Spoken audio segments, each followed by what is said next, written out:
Bien, jóvenes, hoy día vamos, hoy día vamos a ver las principales plagas de los cítricos. La presentación que tenemos en la imagen corresponde al ingeniero Jorge Sarmiento. Es un entomólogo con muchos años de experiencia en el manejo de plagas de cítricos. Vamos a utilizar para nuestra clase de hoy su presentación. Bueno, es siempre conveniente cuando hablamos de las plagas ubicar el cultivo dentro del ecosistema agrícola, ¿no? Por eso que hablamos del agroecosistema de los cítricos. Y naturalmente sabemos que el agroecosistema tiene varios componentes: los factores climáticos, el manejo agronómico, el manejo fitosanitario y algunos otros aspectos como por ejemplo el agua, el suelo, las prácticas de nutrición. Y vemos ahí de que naturalmente los factores climáticos, algunos de ellos podemos a lo mejor atenuar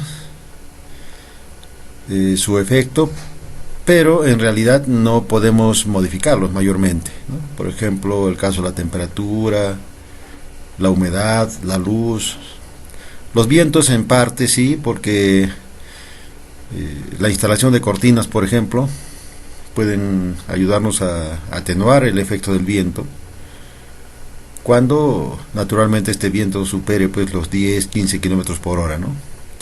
A partir de los 20 kilómetros se considera que ya los vientos están ejerciendo alguna forma de daño sobre el cultivo. En cuanto a las lluvias, igual, ¿no? Claro está que si nosotros quisiéramos referirnos a un cultivo protegido, por ejemplo, los hay desde luego, hay cultivos de frutales protegidos también, en cuyo caso pues estos factores climáticos sí podríamos manejarlos en gran medida. Sin embargo, en la parte media de la diapositiva vemos el manejo agronómico, y ahí sí podemos, al analizar estos aspectos considerados, podemos darnos cuenta de que nosotros, como técnicos, como ingenieros, podemos manejar gran parte de estas actividades.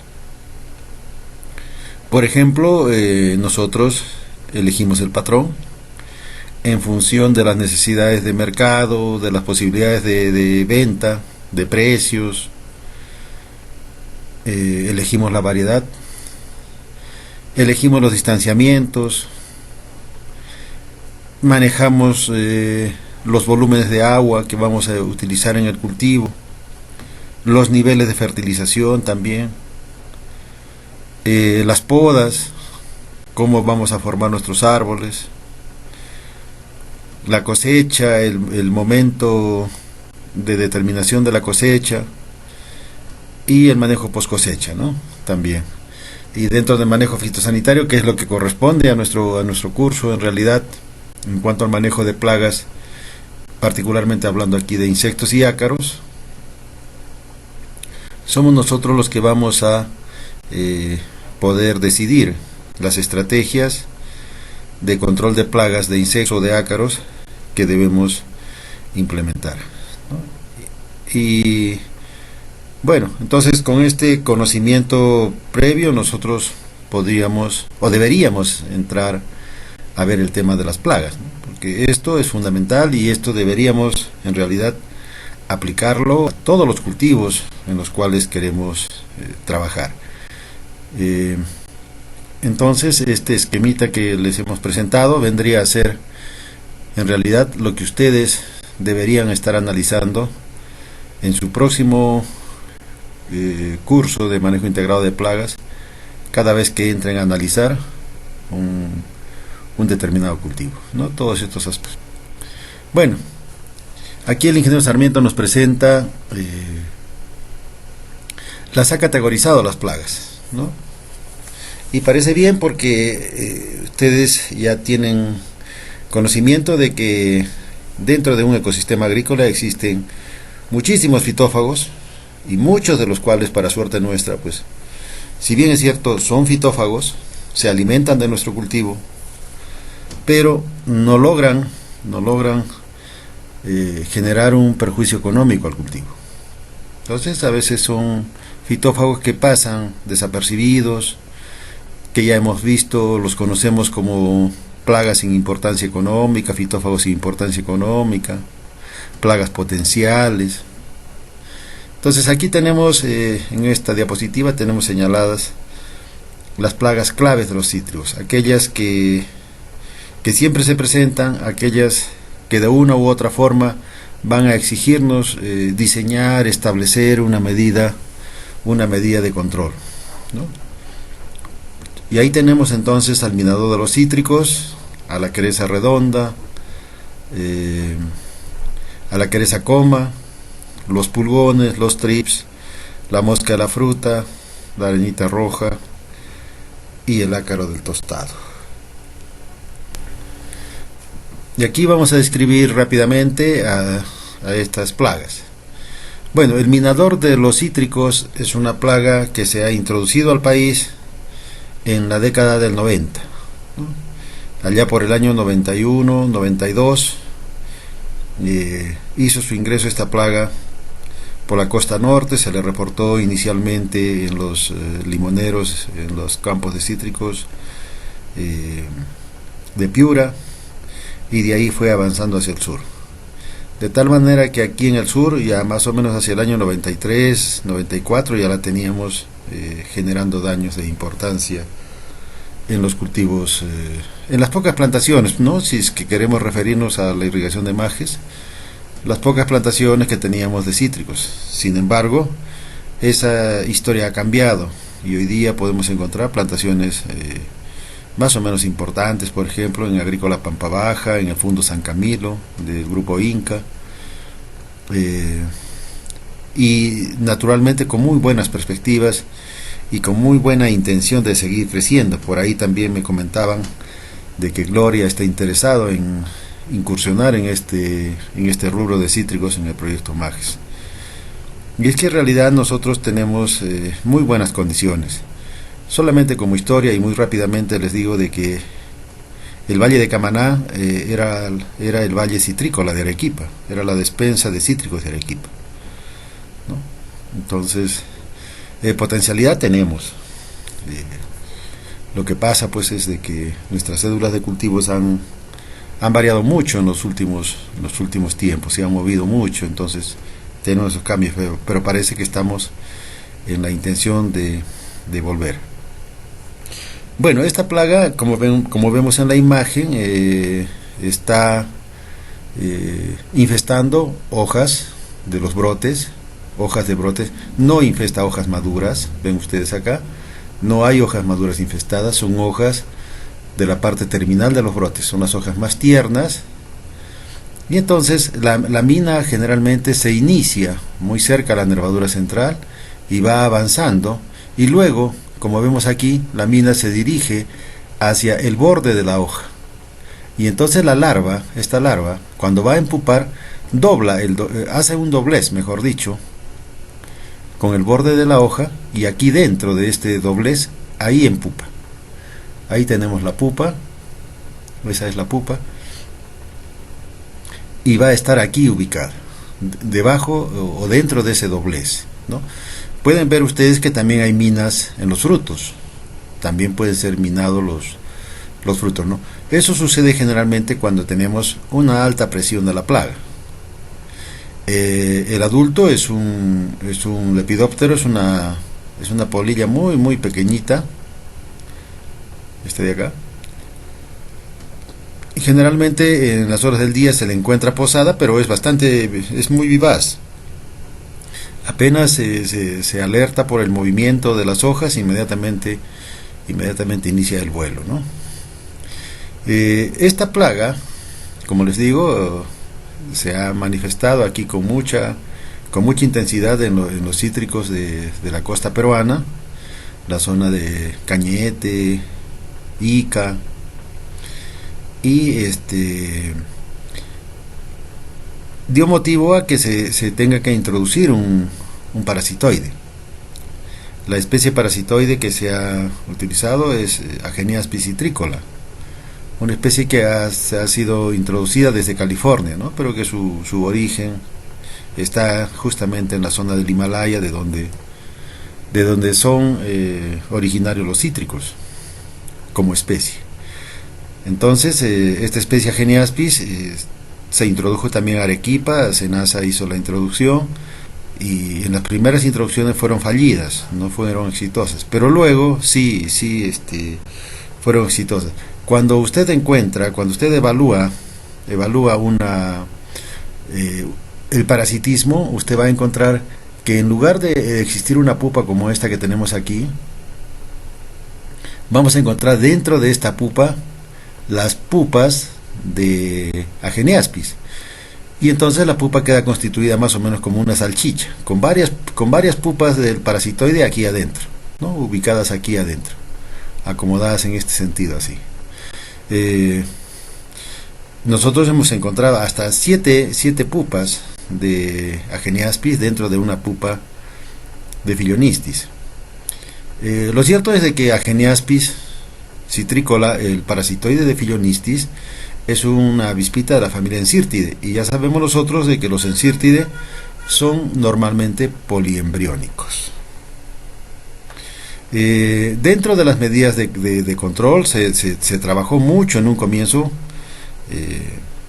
con aplicaciones de abamectina. La abamectina se usó en grandes cantidades para manejar este problema, al igual que el imidacloprid, ¿no? En ese tiempo el único imidacloprid disponible en el mercado era el Confidor, ¿no? Y se utilizaban los dos productos para el control de esta plaga. El imidacloprid por su sistemicidad y la abamectina por su actividad translaminar, ¿no?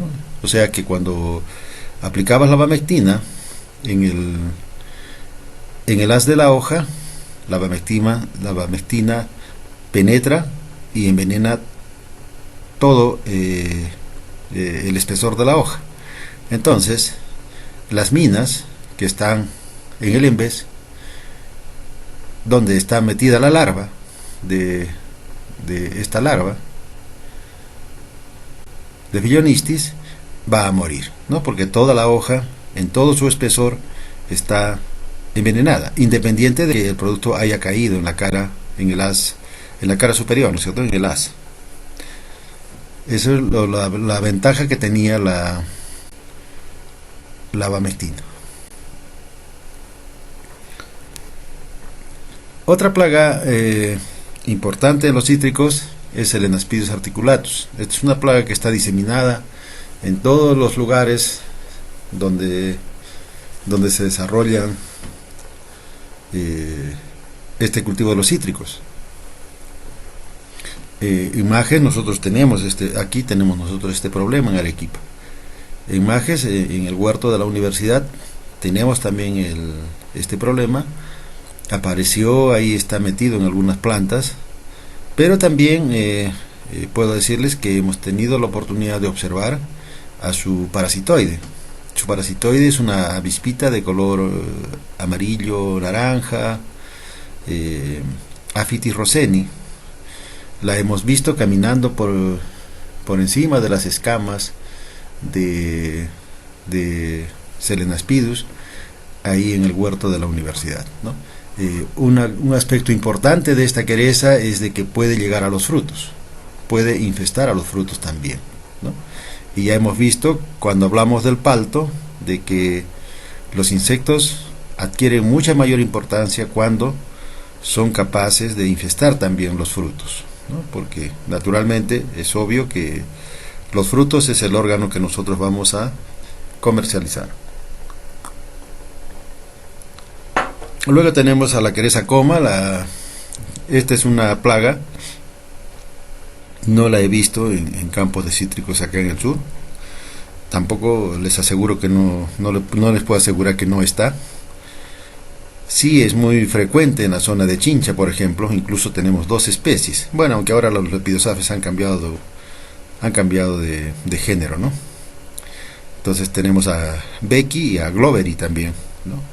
dos querezas comas, una es la coma mayor y otra es la coma menor. En realidad se parecen mucho, se parecen en su fisiología, en su comportamiento, son muy parecidos. Estas querezas infestan también hojas, ramillas, y también llegan a los frutos. ¿Cómo controlamos a las querezas? Las aplicaciones de aceites agrícolas pueden servirnos para controlar querezas, y también las aplicaciones de insecticidas a base de imidacloprid. Todo ese grupo de los neonicotinoides pueden servirnos para el control de las querezas, ¿no? Pero hay que tener cuidado, porque si se trata de fruta para exportación, hay que estar muy al tanto con los límites máximos de residuo permisibles, ¿no?, para la exportación. Luego tenemos aquí este grupo de áfidos, los pulgones. Hablamos de 3 especies: Apis spiræcola, Apis citricidus y Toxoptera auranti, ¿no? Este es el pulgón verde, el pulgón marrón y el pulgón negro. Aquí los tenemos, las tres especies, ¿no? De este grupo se señala que la especie Citricidus es el áfido más eficiente en la transmisión del virus de la tristeza, una enfermedad causada por un virus, y que está muy diseminada en todas las zonas citrícolas del mundo. Se considera que un alto porcentaje de las plantaciones de cítricos en el mundo están infectadas por el virus de la tristeza. Pero para suerte nuestra, aquí hay una peculiaridad importante, ¿no? Existen dos razas del virus. Una raza que es súbita, violenta, que aparece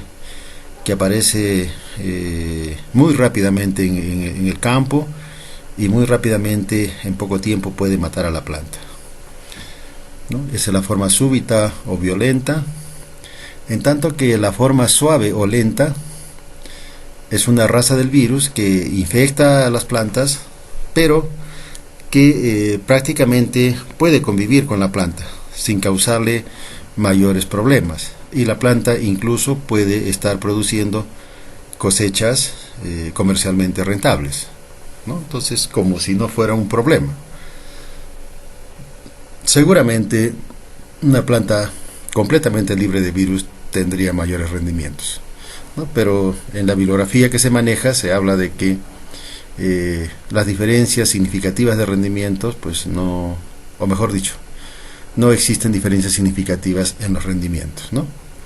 Entonces, esa posibilidad se explota mucho a nivel de los viveros, para que nosotros podamos utilizar yemas de plantas de cítricos infectadas con el virus, con la forma suave, para utilizarlas como yemas y producir nuevas plantas de virus. Y ustedes me dirán: ingeniero, ¿y cómo sé yo que la planta tiene la forma suave del virus? Bueno, podría hacerse pruebas serológicas, pruebas de análisis molecular, qué sé yo. Pero en la práctica, ¿cómo puede usted tener la seguridad de que esa planta tiene el virus de la forma suave? Porque usted la ha observado muchos años y ha visto que sus producciones son importantes, son interesantes, y porque es una planta que ya tiene muchos años de edad, ¿no? Entonces, esas características de ser una planta, por ejemplo, de 10 años y estar produciendo cosechas abundantes, nos da la seguridad a nosotros de que si esa planta está infectada por el virus de la tristeza, entonces la forma que la ha infectado es la forma suave, ¿no? Y entonces nosotros con toda seguridad podremos llevar yemas de esa planta para producir nuevas plantas de cítricos.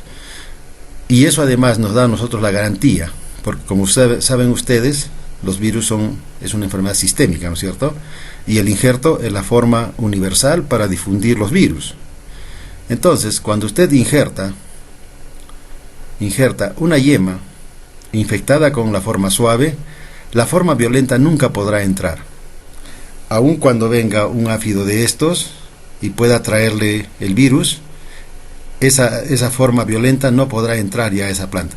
Esa planta estaría vacunada, entre comillas, ¿no? Aunque no es un término muy adecuado utilizarlo en plantas. Sin embargo, existe una forma de, no sé, diríamos de antagonismo quizás, que determina una protección cruzada, como actualmente se conoce a ese mecanismo de protección que da el que una planta esté, digamos, infectada, inoculada con la forma suave, y que no permite el ingreso de la forma violenta. Por lo demás, ya los áfidos los hemos visto en variados cultivos, ya sabemos lo que hacen, estos enrollamientos, las colonias que se forman aquí en el embés, siempre protegidos, siempre viviendo en colonias, con generaciones de ápteros alados, ¿no? Generalmente las generaciones iniciales, las primeras infestaciones, las primeras colonias son ápteras, luego ya aparecerán colonias aladas para ayudar en la diseminación de la plaga hacia otras plantas. En el país la presencia de particularmente en el caso de Majes, por ejemplo, la presencia de varios flujos de crecimiento continuados pueden ayudar a que este problema se mantenga en forma permanente, digamos, continua en nuestros campos de cítricos, ¿no? A diferencia de la costa, donde los flujos de crecimiento en los cítricos están más o menos definidos, ¿no? Se habla de 2 o 3 picos de crecimiento vegetativo, porque, como ya sabemos, estos picadores chupadores no infestan hojas maduras, ¿no es cierto? No infectan hojas maduras, lo hacen a nivel de los brotes. Y como ya hemos visto también en otros casos, el manejo del nitrógeno, el manejo del riego mismo, tiene mucho que ver con esto, particularmente el manejo del nitrógeno.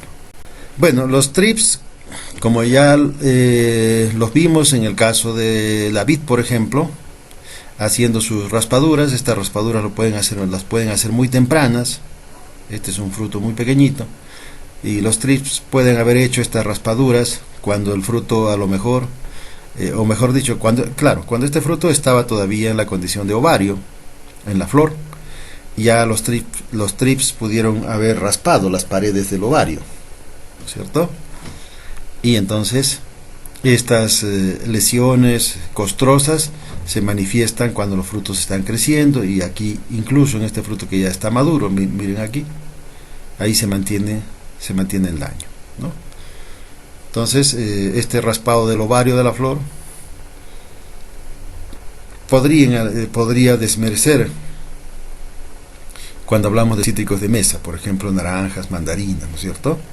Bueno, si habláramos de naranjas de jugo para industria, quizás el problema no es tan importante como el caso de Brasil, que tiene una industria citrícola muy importante.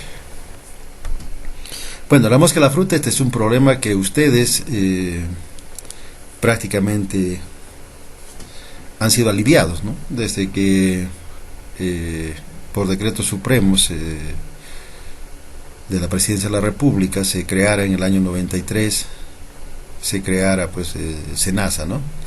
El Servicio Nacional de Sanidad Agraria, y dentro del Servicio Nacional de Sanidad Agraria, se creó antes y luego se creó, un año después se creó el Programa Nacional de la Mosca de la Fruta. Eso fue en el año 93. ¿Ya?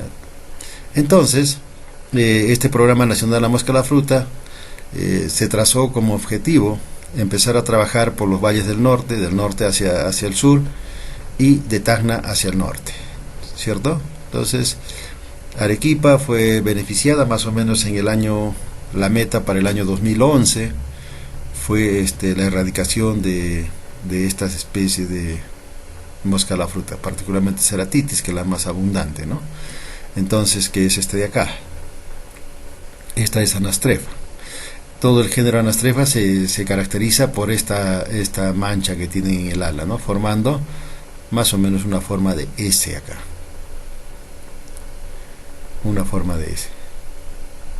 Para la identificación de las larvas, estas son las larvas, esta es la cabeza, este es el extremo, la cabeza es más delgadita, tienen, ya saben ustedes, se observa como ganchos mandibulares, ¿no es cierto? Son acéfalas, no hay cabeza acá.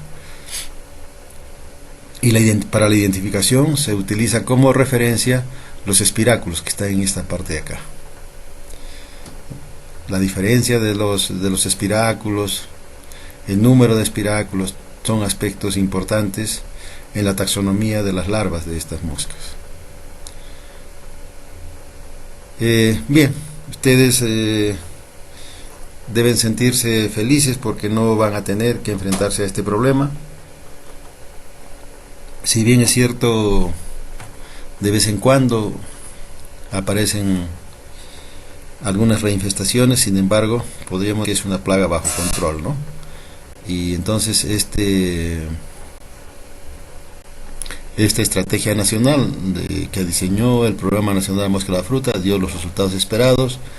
Hoy día el Perú puede exportar, puede considerar a todos sus valles de la costa como libres de la mosca de la fruta, puede exportar fruta a diferentes mercados del mundo sin mayores problemas. Bueno, aquí tenemos picaduras de la mosca de la fruta.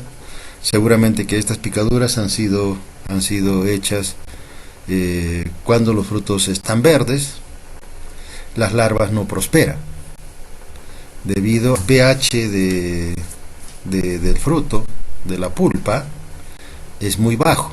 O sea, los frutos son muy ácidos, en otras palabras, y entonces los huevos que se han ovipositado en esos frutos no son viables, no pueden formarse larvas debido a esa condición de pH. En cambio, este sí es un fruto maduro, perfectamente disponible para la alimentación de las larvas. Los frutos también, cuando tienen muchas picaduras, yo he tenido oportunidad de ver frutos de guayabas en aquellos tiempos de las fuertes infestaciones de mosca de la fruta, que aún verdes se desprenden y se caen al suelo, ¿no? Pareciera ser que las heridas que generan estas picaduras de alguna manera pueden aumentar la producción de etileno en el fruto, y estos puntitos aparecen rodeados de un halo amarillo, y al parecer esa podría ser la causa que determina que los frutos verdes se desprendan y se caigan al suelo. Bien, entonces continuamos con la arañita roja. La arañita roja está referida a la especie Panonicus citri. Es una especie de la familia Tetranychidae, son ácaros rojos, del mismo grupo que habíamos visto para el caso del palto, ¿no? Oligonicus, otro género de la familia Tetranychidae. Bueno, los daños de esta plaga son muy importantes, pudiendo en algunos casos, en altas infecciones, producir una fuerte defoliación de las plantas. Entonces las hojas pueden desprenderse. Los ácaros también pueden infestar los frutos, en cuyo caso los frutos verdes todavía toman un color amarillento, y dificultosamente alcanzan el color amarillo o el color naranja, dependiendo del color de la variedad de cítricos que estemos hablando, ¿no? En otros casos, si son frutos maduros, donde también puede haber infestaciones, los frutos pierden su color naranja intenso y toman un color medio amarillento, ¿no? Acá tenemos una hoja sana, una hoja infestada. Vean acá, una hoja clorótica completamente, esta ya es una hoja a punto de desprenderse, ¿no es cierto? Por la alta infestación que tiene. Y luego tenemos aquí el ácaro del tostado, Phyllocoptruta oleivora. Es un ácaro diminuto, muy pequeño, es un eriófido, pariente. ¿A quién se parece? ¿Recuerdan? Se parece al ácaro de la vid, ¿no es cierto? A Colomerus vitis. Miren, igual el cuerpo septado, dividido, mira, igual, ¿no es cierto? A manera de un gusanillo. Es un ácaro muy pequeño, muy pequeño. En realidad necesitamos al menos una lupa de muy buena resolución para poderlo observar. El daño que realizan lo observamos acá en los frutos. Esta es una plaga muy propia de las zonas de la zona de Nazca, por ejemplo, en la zona de mismo Chincha. Se le puede encontrar con relativa frecuencia, debido a que las condiciones de falta de agua. La zona de Nazca es una zona muy escasa en agua, y entonces ahí es donde este ácaro prolifera. Esta coloración bronceada que se observa aquí en los frutos se debe a que cuando este ácaro se alimenta, en la medida que introduce sus estiletes para alimentarse, entonces rompe las vesículas, las células oleíferas que están en la piel de estos frutos, ¿no? Sabemos que los cítricos contienen aceites esenciales, ¿no es cierto?, en la cáscara. Entonces, cuando el ácaro se alimenta, rompe esas vesículas de aceite, digamos, y ese aceite se vierte sobre la superficie del fruto. Entonces, por efecto de la radiación solar que llega a esos frutos, ese aceite vertido sobre la piel ejerce un efecto bronceador, ¿no? Ejerce un efecto bronceador.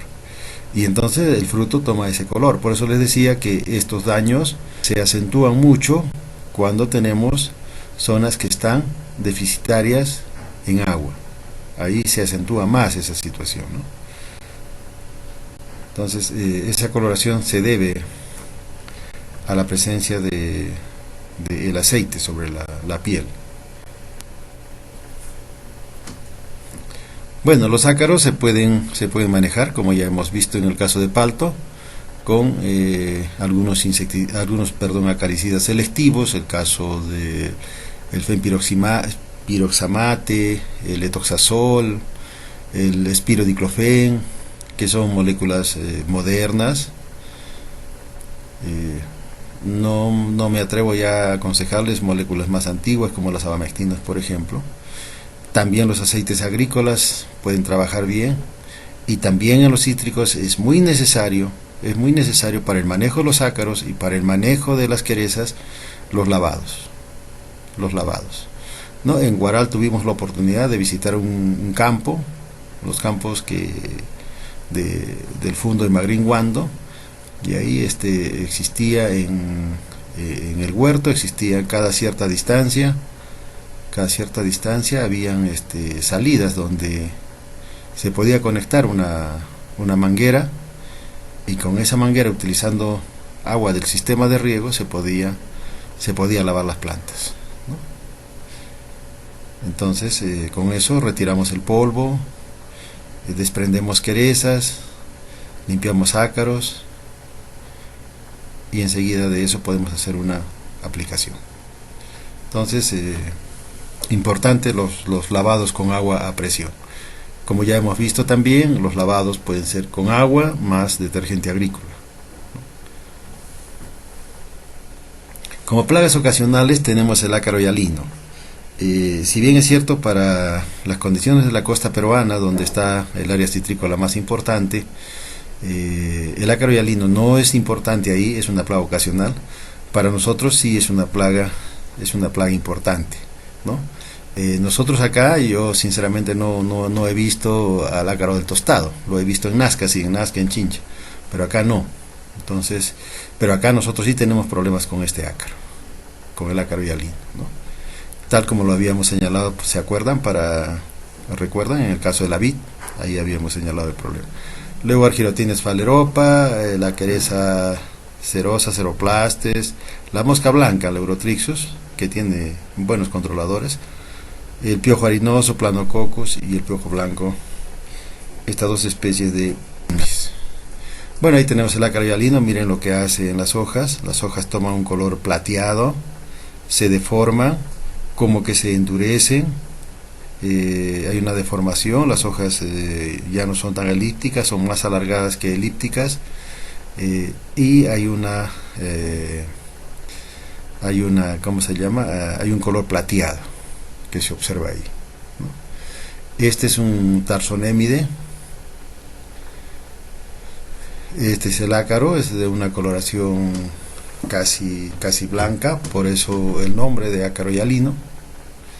Y sus daños en los frutos pueden manifestarse como cicatrices en forma de manchas irregulares, ¿no?, en el fruto.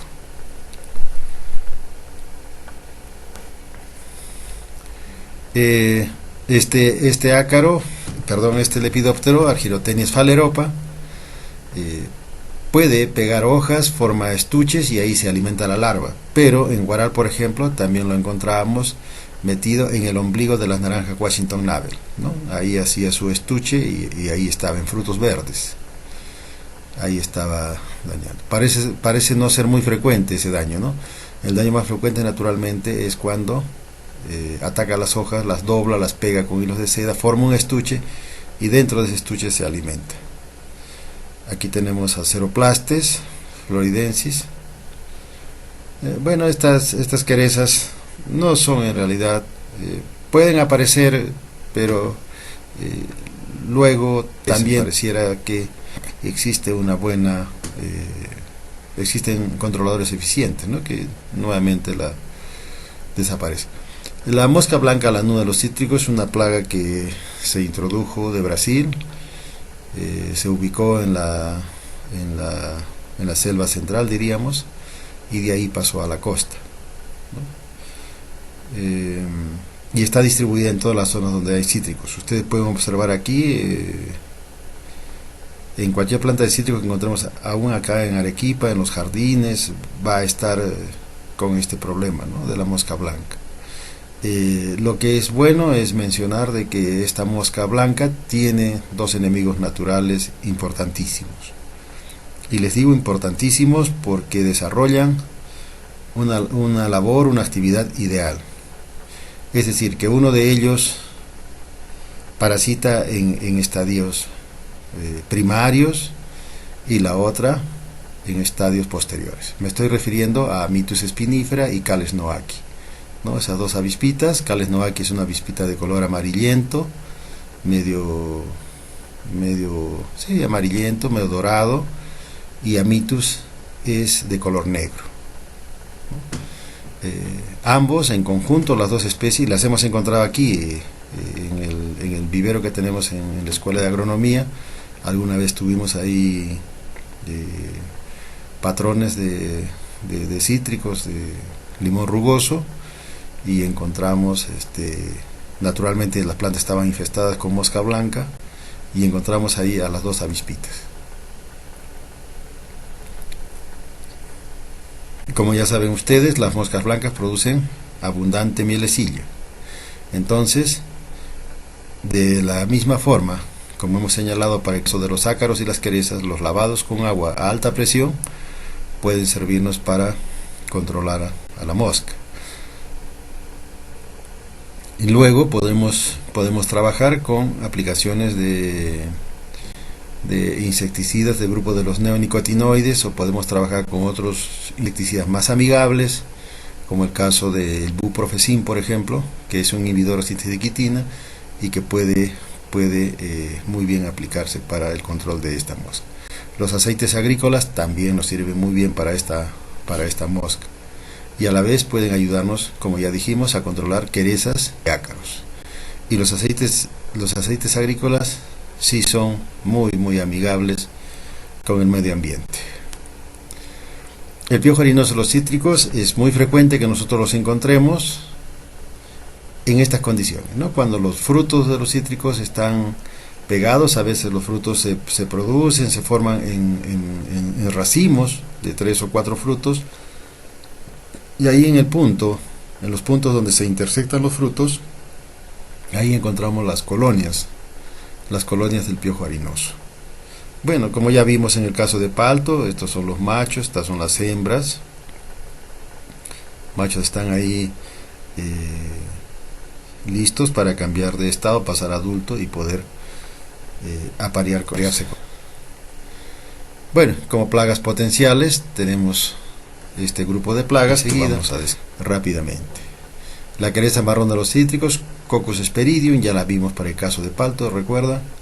Esta es una quereza abundante, la hemos visto por ejemplo en la joya, marcando una clara predilección sobre la lima de ombligo, ¿no? La lima de ombligo, la lima omateña. Y este otro grupo de las aicetias, por ejemplo, son querezas abundantes en la zona de Chincha, ¿no? En la costa. Las aicetia cofe, las aicetia ole, son bastante frecuentes. Y también los lavados con agua a alta presión funcionan muy bien. Igual, esta otra quereza Chrysophalus, también es una quereza que puede en algún momento podría adquirir un estatus superior.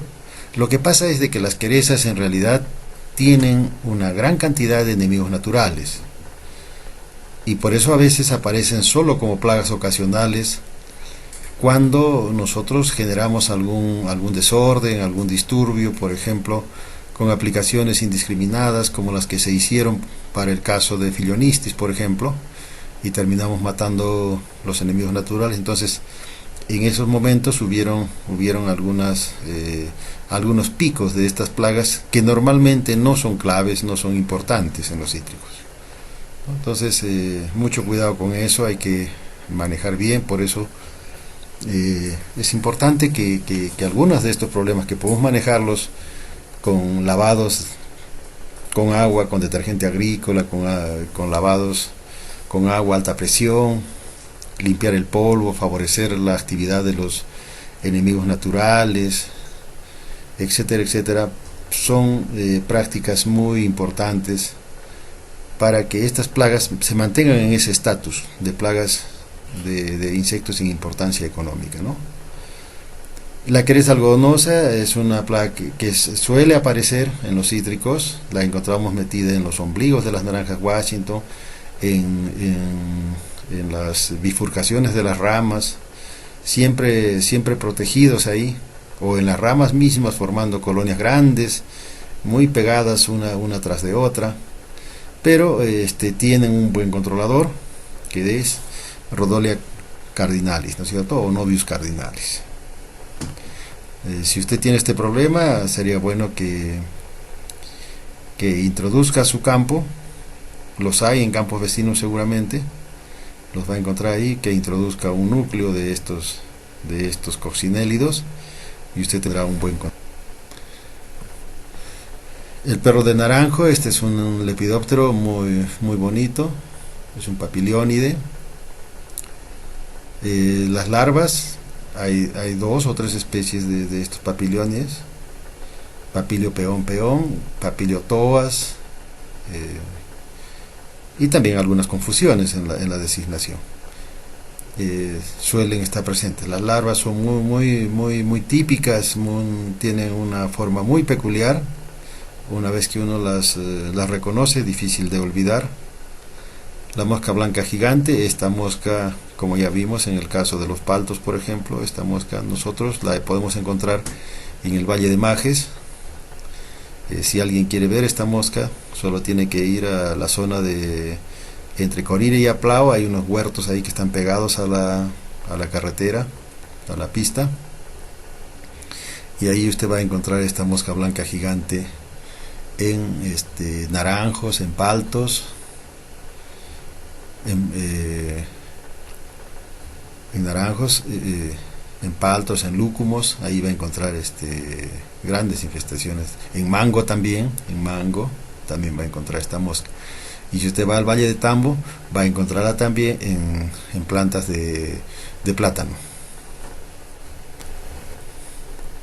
Bueno, aquí tenemos otra mosquita, Dialeurodes, y esta otra mosquita finalmente, este Lonqueide, Daciops, que daña los pedúnculos de los frutos pequeños, los frutitos pequeños, e induce una fuerte caída de fruto, ¿no? Un fuerte desprendimiento de los frutos. Bueno, acá tenemos una relación de las plagas que normalmente debe usted tratar en un campo de cítricos, ¿no? La quereza coma, la quereza redonda, el piojo blanco, la mosca blanca lanuda, los trips, la mosca de la fruta, el minado de los cítricos, los pulgones, la ita roja, el ácaro tostado y el ácaro hialín. Bueno, referente a las plagas del mango, algunas que ya son reiterativas, ya las hemos visto en otros cultivos, por ejemplo las moscas de la fruta, en el grupo de las querezas tenemos a Coccus mangifera, que es muy parecida a Coccus hesperidium, solo que es de color verde. La quereza cerosa, Ceroplastia, la hemos mencionado. Coccus hesperidium, que es parecida a esta, pero es de color marrón. Esta de acá, esta es marrón. Saisetia cofe, la linacilia del mango, el piojo blanco, ¿no? Plagas que ya son reiterativas. Las cochinillas, Pseudococcus, Phenacoccus, los trips y bueno, Aleurhodicus cocois, la mosca blanca gigante, que ya le hemos mencionado hace un ratito, la polilla de las flores, Argyrotenia, bueno, este sí es nuevo, Aconophora, Olearius, y aquí también ácaro, Aseria mangiferae, este es el ácaro. En Brasil a este género se le llama los ácaros de la maravilla, e incluso hay una especie de Aseria sheldoni, que infesta también a los cítricos, ¿no? Que en nuestro país todavía no se le reporta. Aquí en el mango sí, es un ácaro que genera una grande flora de órganos que infesta. Bueno, ahí tenemos la mosca de la fruta, los adultos de la mosca de la fruta, los ceroplastes aquí en las hojas. Aquí tenemos una protopulvinaria. Lo característico de todas las querezas de este género, del género protopulvinaria, es la forma de corazón que tiene. Protopulvinaria piriformis es la quereza que ustedes han visto, creo, en las prácticas en el caso del palto, ¿no? Aquí tenemos esta otra protopulvinaria. Bueno, Coccus hesperidium ya es harto conocido por nosotros, ya lo hemos visto en el caso del palto también y el caso de los cítricos. La cochinilla harinosa, Pseudococcus, y el caso de Pinnaspis, ¿no? Bueno, el daño de los trips en las hojas, un tanto parecido al daño que hace también en el granado, por ejemplo, ¿no? Cuando deforma las hojas de los brotes. En majes hemos visto daños de trips en granado. Y en el caso de los frutos, ¿no? Y ya sabemos que los trips son raspadores, picadores, chupadores. Entonces, ahí hay un raspado. La mosca blanca, miren los árboles cómo se cubren, así, muy parecido a esto, ustedes pueden ver ahí en el Valle de Majes. Repito, en la zona entre Aplao y Corire hay árboles de mango y ustedes los van a ver así, ¿no? Y también a los de paltos y también a los de cítricos, incluso hasta en vid hay unas plantas de vid que están ahí pegadas al cerro y también tienen infestaciones de esta mosca blanca gigante. Este es el ácaro Aseria. ¿Recuerdan de qué familia es? También de la familia de los eriófidos, ¿no es cierto? También es un eriófido. Y miren lo que hace en las hojas, ¿no? Y también tenemos a un tetraníquide, Tetranicus cignavarinus, una arañita roja. Bueno, y acá en las plagas de manzano vamos a tomarlo un poco como referencia para ver lo que nosotros deberíamos hacer cuando estemos con problemas en un frutal caducifolio. Hasta ahora, básicamente, con excepción de la vid, nos hemos ocupado de plagas de frutales siempre verdes, ¿no es cierto? O perennifolios. Bueno, en el caso de manzano, nosotros la manzana que producimos en el país es para mercado interno. Eh, Ahí tenemos sus plagas, ¿no? Dentro de las más importantes podríamos señalar la polilla de la manzana, la crece San José, el pulgón lanígero. Bueno, los pulgones del brote generalmente no son tan... Bueno, aparecen, desaparecen. Eh, el barrenador de ramas y el gorgojo descortezador, ¿no? Y yo particularmente, por la experiencia que hemos tenido en Majes, por ejemplo, para nosotros un problema importante era este de acá, el gorgojo descortezador.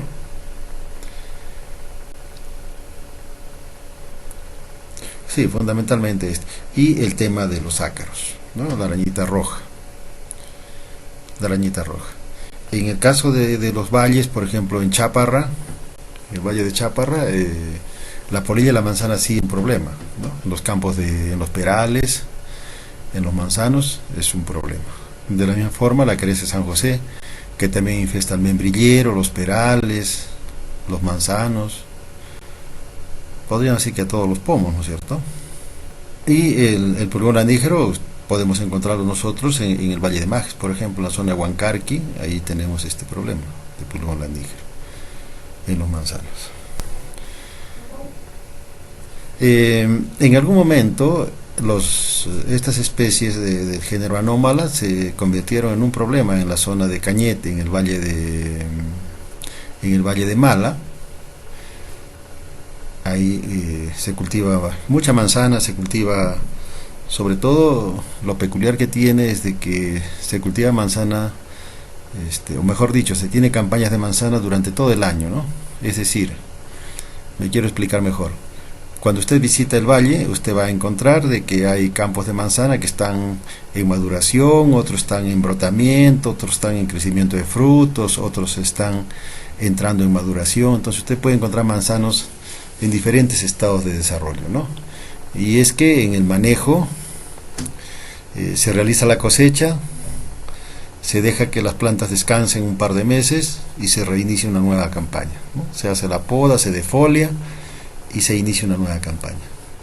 Y en la época que termine, usted da el descanso de 2 meses o 3 meses máximo y reinicia inmediatamente la campaña, ¿no? Reinicia la campaña. Entonces, como la campaña de un manzano está alrededor de 145 para las más precoces y 180 para las más tardías, entonces usted puede tener cosechas continuadas, ¿no es cierto? En cálculos simples podríamos hablar de tener 3 cosechas de manzana en 2 años. Entonces en el avance de la campaña usted va a tener en el valle diferentes estados de crecimiento, y eso pareciera ser también que es pues un factor importante para que las plagas se mantengan sus generaciones sin interrumpirlas. La mosca de la fruta, la arañita roja, esta especie, la arañita manchada, es muy frecuente en el valle, en la región de Majes, cuando nosotros teníamos en la universidad un huerto de manzano. Este era uno de los principales dolores de cabeza que teníamos. Enseguida les explico por qué. Bueno, ahí tenemos la polilla de la manzana, la larva. La larva se introduce al fruto, atraviesa el fruto para dirigirse al centro donde está el corazón, que dicho sea de paso es el verdadero fruto, y ahí están las semillas, ahí se va a alimentar, ¿no? Esta es la larva. Posteriormente la larva abandona el fruto y baja a empupar. ¿Y dónde va a empupar? Va a empupar en la corteza del tallo. Ahí va a buscar un refugio, va a encontrar una rajadura del tallo. El manzano, cuando va envejeciendo, comienza a formar algunas rajaduras, algunas invaginaciones en el tallo, y entonces ahí se va a refugiar para empupar.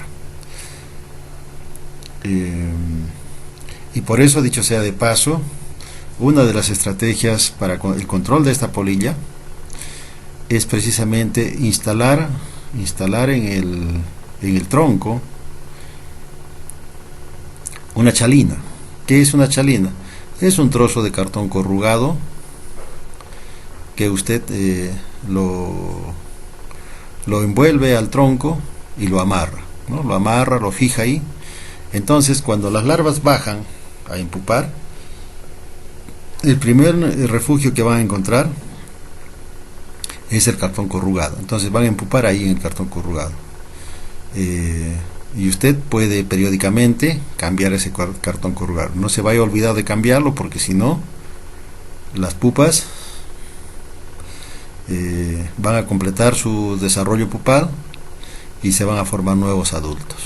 Entonces usted debe retirar por lo menos cada 8 o 10 días, retirar los cartones y quemarlos, ¿no es cierto? Y ahí usted va a quemar muchas pupas de la polilla.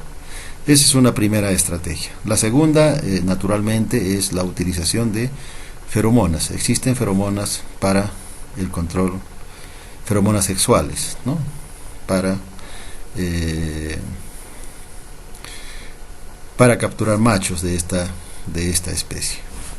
La otra plaga importante y que está muy bien diseminada, la tenemos en muchos lugares en donde se cultiva manzana, es la queresa de San José, ¿no? Quadraspidiotus perniciosus. Esta es la hembra, es una queresa diaspídida. Por lo tanto, ya sabemos que los diaspídidae tienen una escama. Esta es su escama de protección, ¿no es cierto? Esto ha estado acá encima, se le ha retirado, y ahora ustedes miran, observan acá el cuerpo de este es el cuerpo de la hembra, ¿cierto? Este puntito blanco que miran ahí en el centro, ahí donde he puesto ahora el puntero, lo retiro. Ese puntito blanco es la escama, es esto de acá, ¿ya? Y se rodea de un halo rojo, un anillito rojo alrededor. Acá tenemos otro, acá tenemos otra queresa, acá tenemos otra queresa y tenemos otra queresa. Son muy muy pequeñitas. También infesta las ramas. En las ramas, cuando tenemos campos fuertemente infestados, las escamas se llegan a superponer acá, una sobre otra, y llegan a formar algo así como una costra de escamas. De tal manera que si usted pasa la uña por acá, usted va a observar que en la uña se le quedan pegadas muchísimas escamas de la queresa, ¿no? En ese caso, en esas infestaciones, en ese nivel de infestaciones, las ramillas se debilitan, se secan y pueden morir, ¿ya? Esta es es una queresa diaspídida, no produce mielecilla, ¿ya? No produce mielecilla. ¿Cómo controlamos? Hay una forma que yo ya les había comentado algo para el caso de la vid, me parece, cuando hablamos de Viverlesia. Ahora vamos a repetir un poco esa misma historia, ¿no? Entonces, ¿qué tenemos que hacer en el manzano para que usted nunca tenga problemas de esta queresa y no afecte el medio ambiente con aplicaciones de productos químicos? Cuando usted poda, los manzanos en nuestras condiciones de cultivo necesitan de aplicaciones de un producto que ayude a uniformizar el brotamiento. Ese producto se llama cianamida hidrogenada, ¿no es cierto?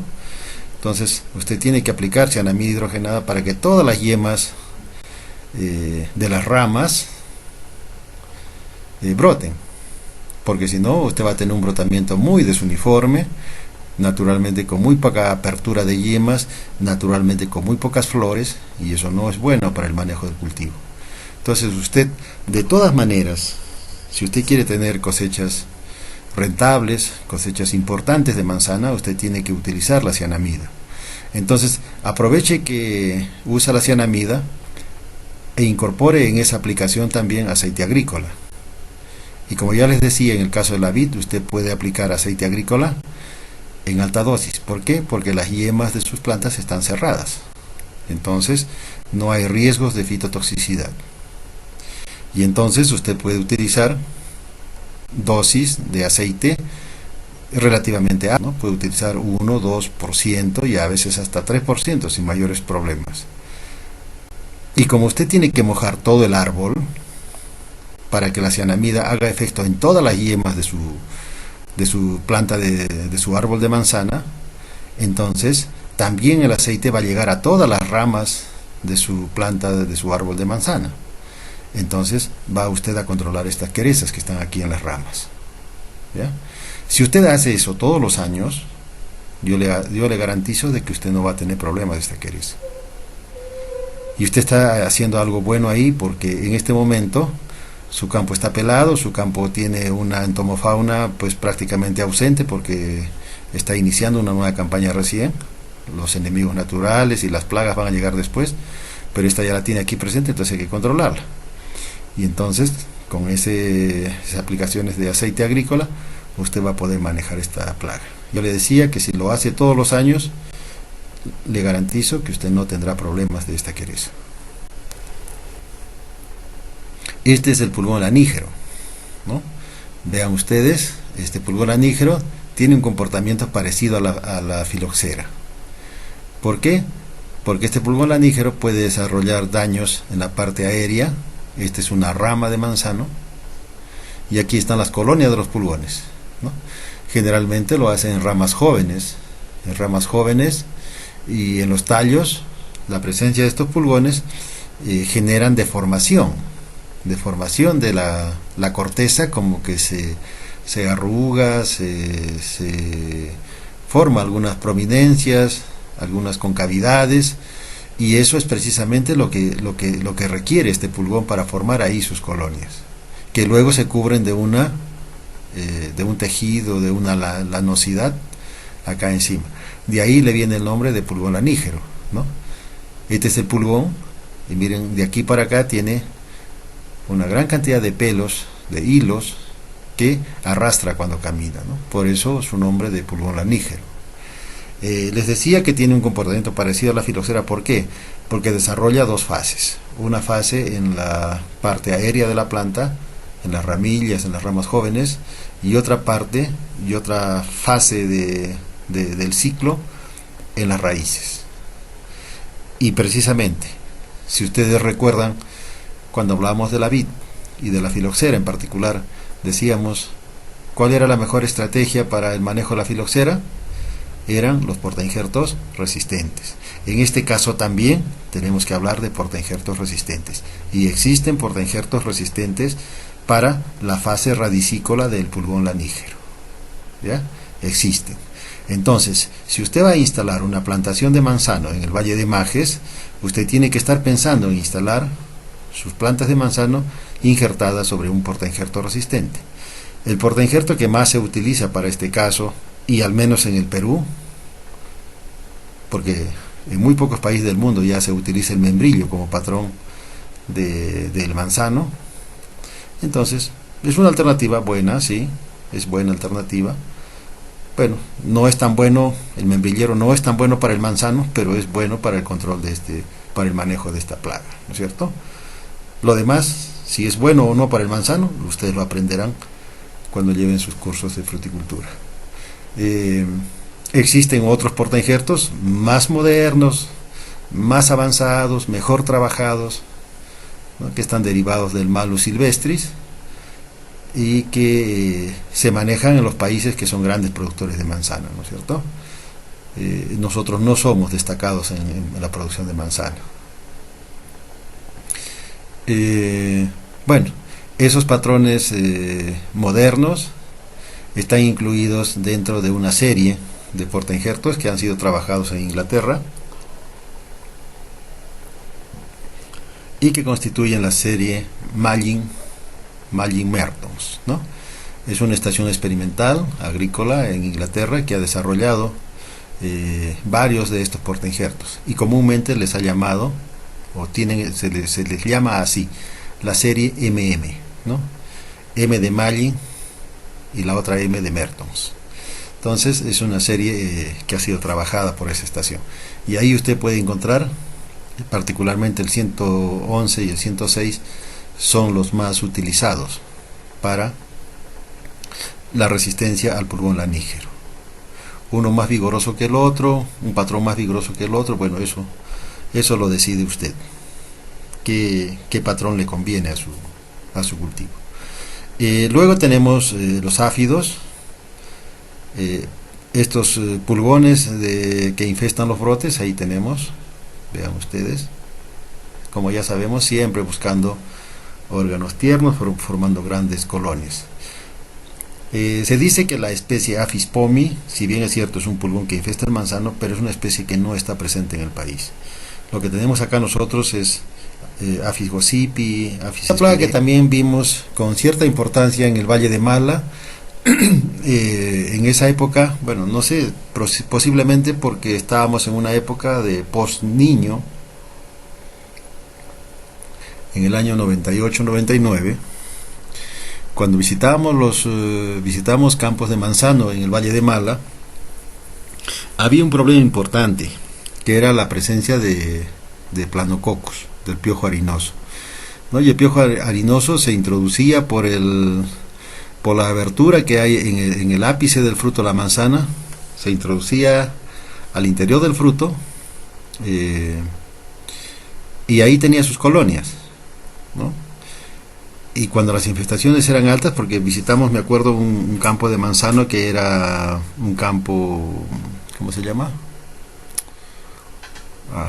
Eso es donde se hace el manejo ecológico, y bueno, se hacían pues aplicaciones con entomopatógenos, bueno, que a veces no tienen la efectividad que esperamos, ¿no? Entonces hay siempre un porcentaje de frutos dañados, ¿ya? Y inclusive los frutos dañados se cubrían de mielecilla. Ya sabemos que los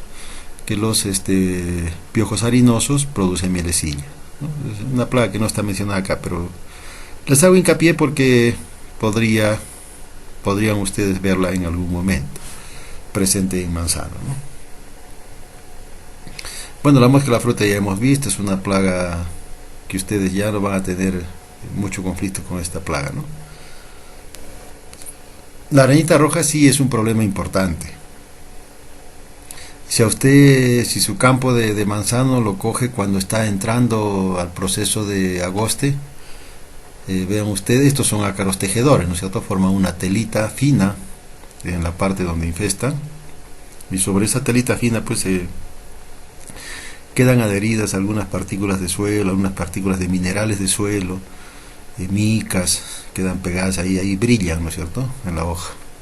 La hoja se vuelve clorótica y se desprende, ¿no?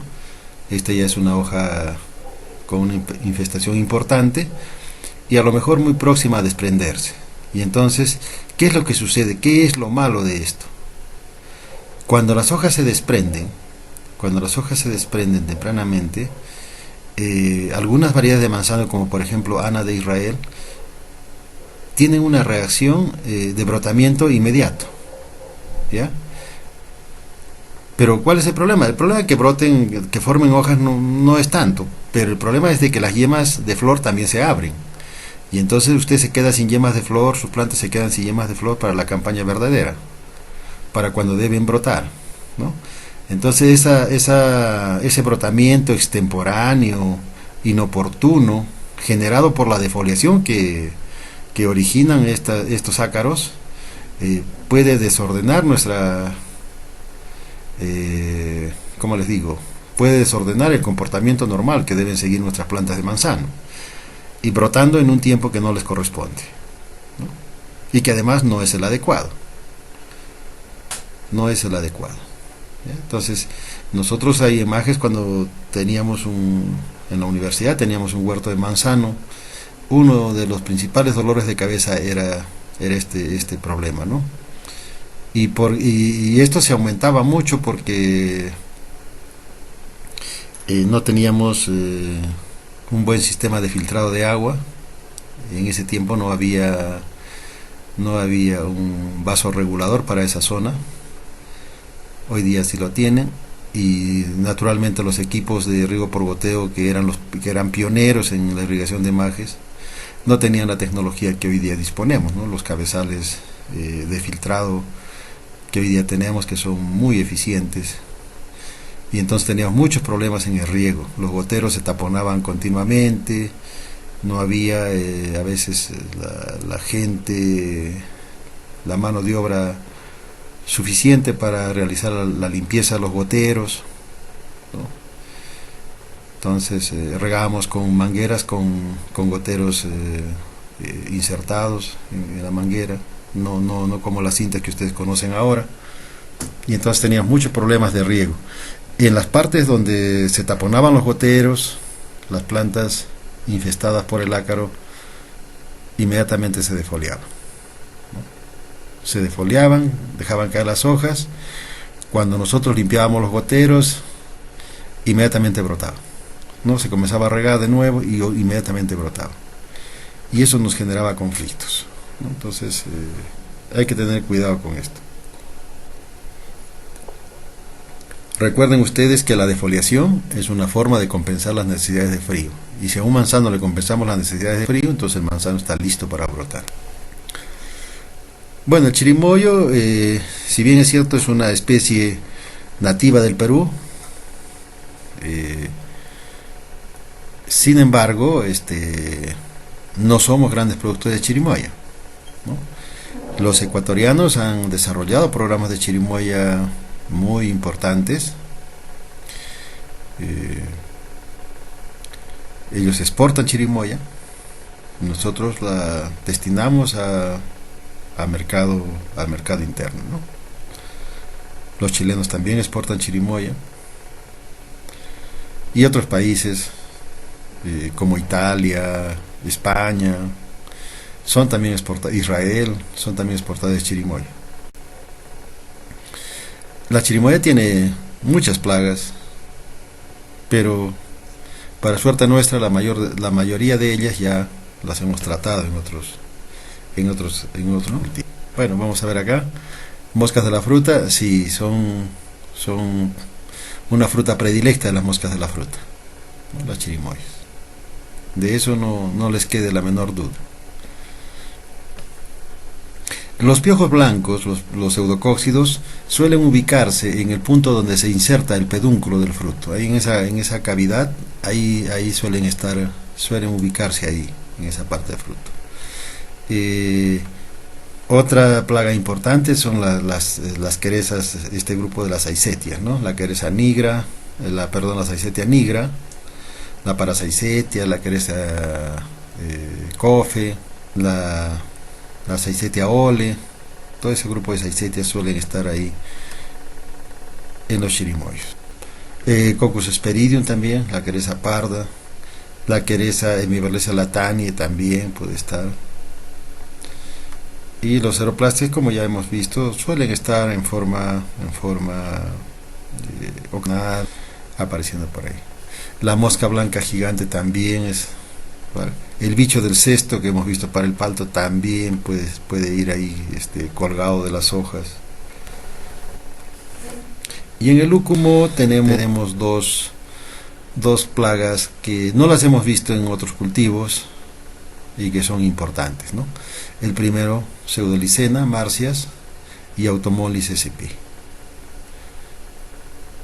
Automolis, el gusano peludo, ¿no? Este es un artiide, es una especie de la familia Artiide, es una caracterizada, mejor dicho, por que sus larvas tienen un gran número de setas de pelos urticantes, incluso, que cuando se insertan, cuando uno coge las larvas, la punta de la seta puede romperse, y esa punta de la seta es un cristal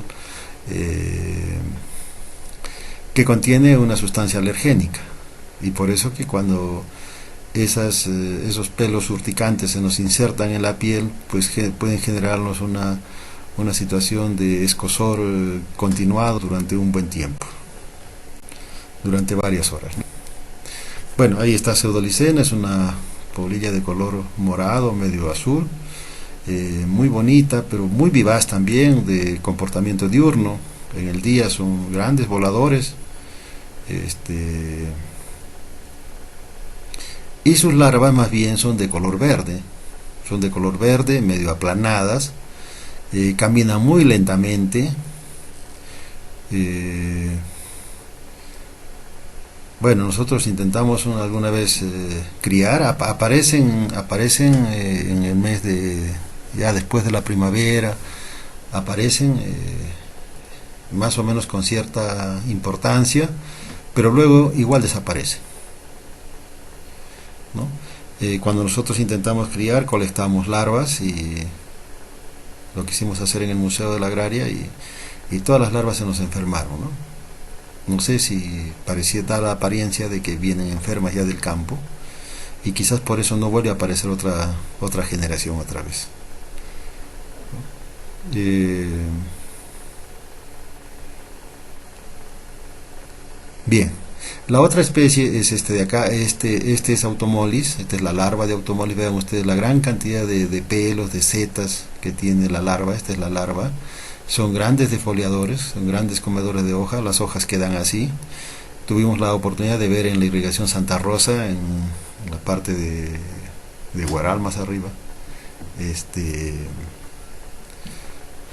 infestaciones de esta plaga, ¿no?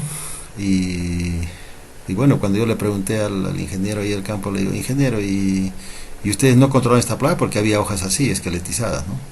Entonces me dijo, no, me dijo. Y le digo, ¿por qué? Que no. No, me dijo, porque si estas larvas se comen el brote de las ramillas del lúcumo, las yemas laterales se activan, forman nuevos brotes y esos brotes vienen cargados de flor. Entonces no nos interesa mucho.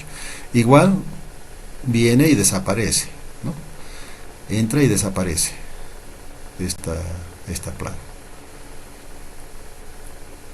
Incluso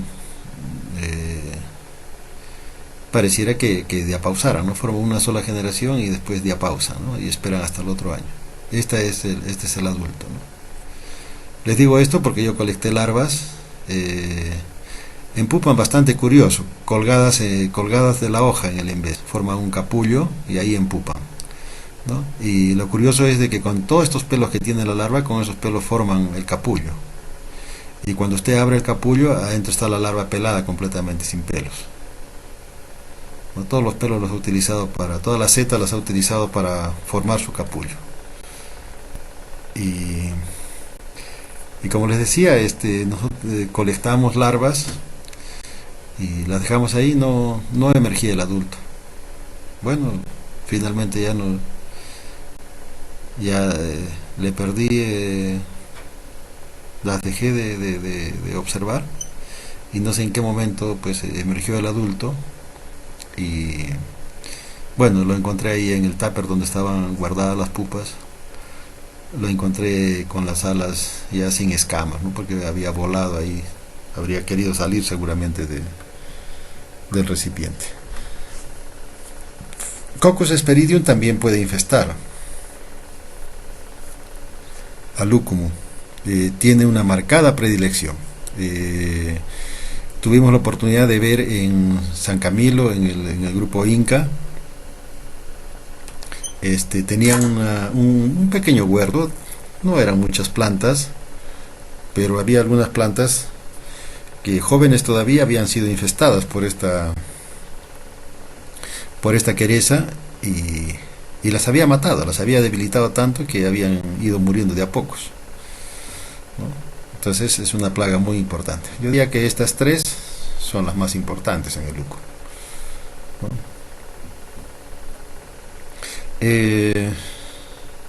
Bueno, ocasionalmente pueden añadir la mosca blanca de repente. La otra, la Histeria, no es una plaga tan importante. Bueno, acá está la mosca blanca gigante que también por ahí puede estar presente. Muy bien, jóvenes, entonces con eso hemos terminado las plagas de frutales. Hasta acá es el tema para la segunda evaluación. Buenas tardes.